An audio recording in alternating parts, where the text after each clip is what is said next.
स्वामी समर्थ. तुम्हा सगळ्यांचे आपल्या स्वामी सूत्र व्लॉग या चॅनलवर मनापासून स्वागत.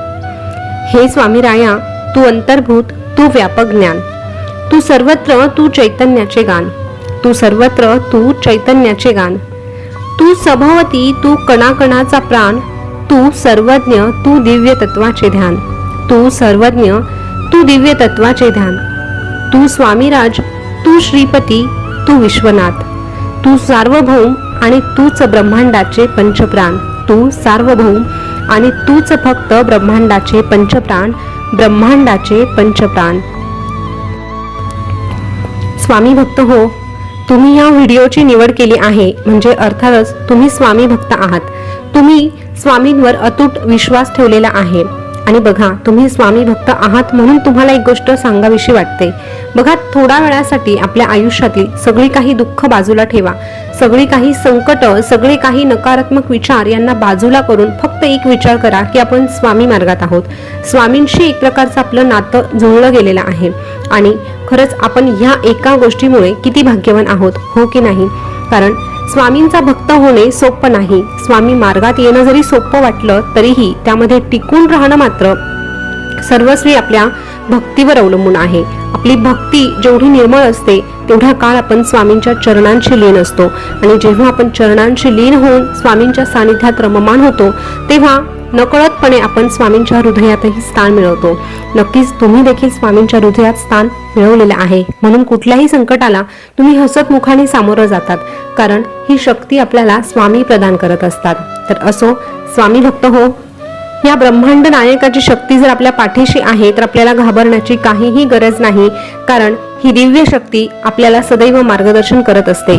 आणि मार्गदर्शन मिळण्याचं अजून एक माध्यम म्हणजे आपले स्वामी संदेश. आज पुन्हा एकदा तुमच्यासाठी नवीन स्वामी संदेश घेऊन आलेले आहे. अतिशय सुंदर असा हा स्वामी संदेश असणार आहे. जगण्याची दिशा दाखवणारा हा संदेश असणार आहे. फक्त मन लावून शेवटपर्यंत ऐका आणि त्यानंतर त्यावर विचार करून तशा पद्धतीने जगण्याचा प्रयत्न करा. निश्चितच स्वामी तुमची साथ कधीही सोडणार नाही. तर चला जाणून घेऊया स्वामी आपल्या भक्तांना काय मार्गदर्शन करत आहे ते. स्वामी आपल्या भक्तांना सांगतात, अरे इथे पावला पावलावरती धक्के आहेत, इथे पावला पावलावरती धक्के आहेत, इथे सारेच हुकुमाचे इक्के आहेत, इथे सारेच हुकुमाचे इक्के आहेत. कट रचिले ज्यांनी तेच हक्के बक्के आहे, पुढे जाताना जरा सावध रहा, मागून वार होणार हे पक्का आहे. पुढे जाताना जरा सावध रहा, मागून वार होणार हे पक्क आहे. मित्र कोण आणि शत्रू कोण साधं गणित तुला कळतच नाही. असं कोणीच तुला भेटणार नाही जो तुला छळणार नाही.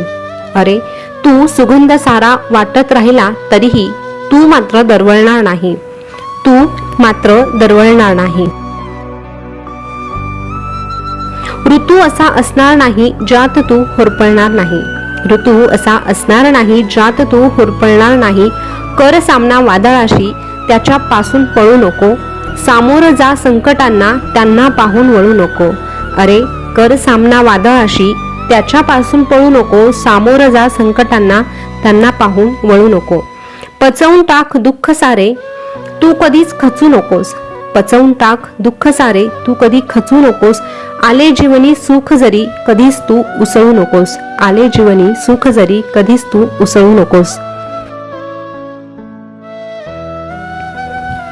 कास मात्र सत्याची तू कधीच सोडू नकोस, खोट्याचा आधार घेऊन पुढे पाऊल टाकू नकोस. कास मात्र सत्याची तू कधीच सोडू नकोस, खोट्याचा आधार घेऊन पुढे पाऊल टाकू नकोस.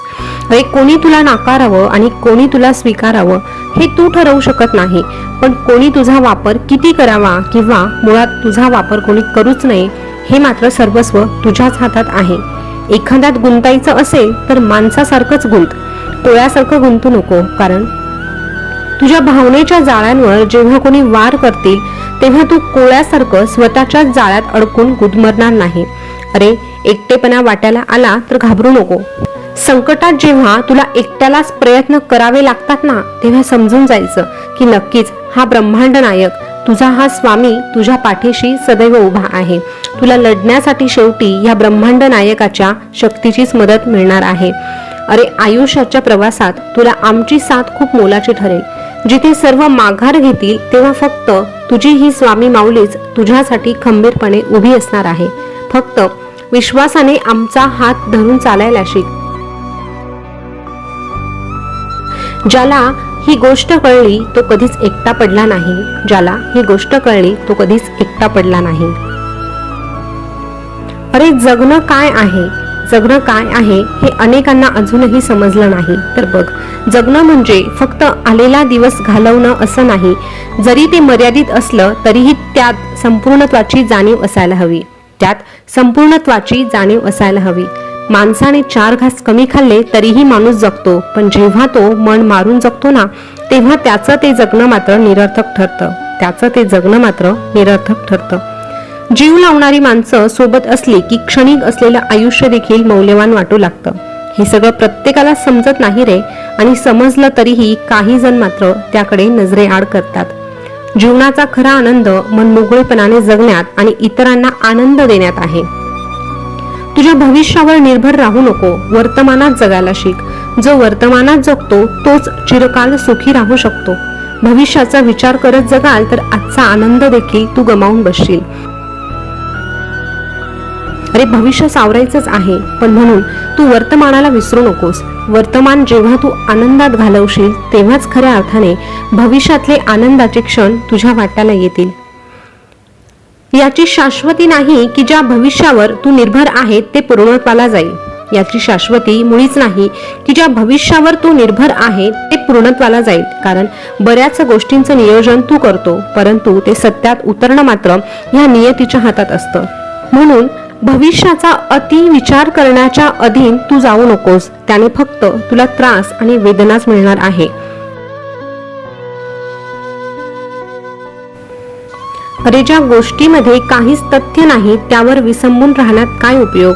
म्हणून ज्या गोष्टी तुला काहीही उपयोगाच्या नाही त्या सोडून द्यायला शिक आणि पुढचं पाऊल अगदी माझं नामस्मरण करून टाकत जा. नक्की तुला प्रत्येक पावलावर माझी साथ लाभल्याशिवाय राहणार नाही. अरे जो भक्त आमच्यावर विसंबून राहतो, आमच्यावर डोळे झाकून विश्वास ठेवतो आणि प्रयत्न मात्र प्रामाणिकपणे करतो, अशा भक्ताला आम्ही कधीच वाऱ्यावर सोडत नाही. अशा भक्ताच्या पाठीशी आम्ही खंबीरपणे उभे असतो.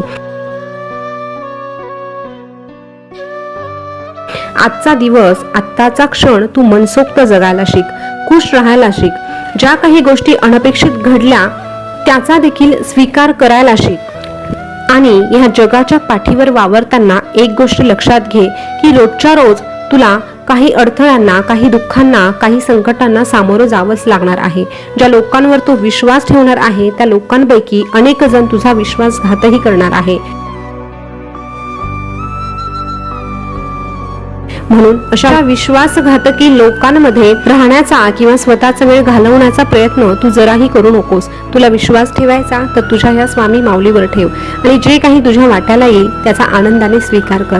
हे बघ, जो कोणी तुझ्याशी वाईट वागेल हे त्याचे कर्म आहे, पण तू मात्र कोणाशी वाईट वागणार नाही हाच तुझा धर्म आहे. आणि धर्माच्या मार्गावर जी व्यक्ती चालते त्या व्यक्तीला आम्ही एकच सांगतो, भिवू नकोस, मी तुझ्या पाठीशी आहे. भिवू नकोस, मी सदैव तुझ्या पाठीशी आहे. स्वामी भक्त हो, आजचा स्वामी संदेश तुम्ही ऐकला असेल. आजच्या स्वामी संदेशमध्ये आपल्याला खूप मोलाची अशी गोष्ट बघायला मिळालेली आहे. ज्या गोष्टीचा आपण सतत विचार करतो तो एक विचार म्हणजे आपल्या बाबतीत वाईट गोष्टी का घडतात. लोकांशी आपण कितीही चांगलं वागण्याचा प्रयत्न केला तरीही आपल्या वाट्याला मात्र यातना का येतात, तर त्याचं उत्तर स्वामींनी दिलं आहे. जे काही आपल्या वाट्याला येणार आहे ते आपले कर्म आहे असं समजून सोडून द्यायचं, त्याचा स्वीकार करायचा. त्यावर अतिविचार मात्र अजिबात करायचा नाही. जे काही आहे स्वामींवर सोडायचं, स्वामी सेवा करायची आणि आपले कष्ट प्रामाणिकपणे करायचे. कारण ह्या जगामध्ये अन्याय होऊ शकतो, पण स्वामींच्या दरबारात फक्त आणि फक्त न्यायच मिळतो. म्हणून ह्या जगाकडे न्याय मागण्यापेक्षा स्वामींकडे न्याय मागा. स्वामी कधीच तुम्हाला अंतर देणार नाही. स्वामी भक्त हो, आजचा संदेश तुम्हाला कसा वाटला कमेंट करून नक्की सांगा. असेच नवनवीन स्वामी संदेश तुम्हाला ऐकायला आवडत असेल तर आपल्या स्वामी सूत्र ब्लॉग या चॅनलला आत्ताच सबस्क्राईब करा. त्यासोबत शेजारचं बेल बटन प्रेस करून ठेवायला विसरू नका.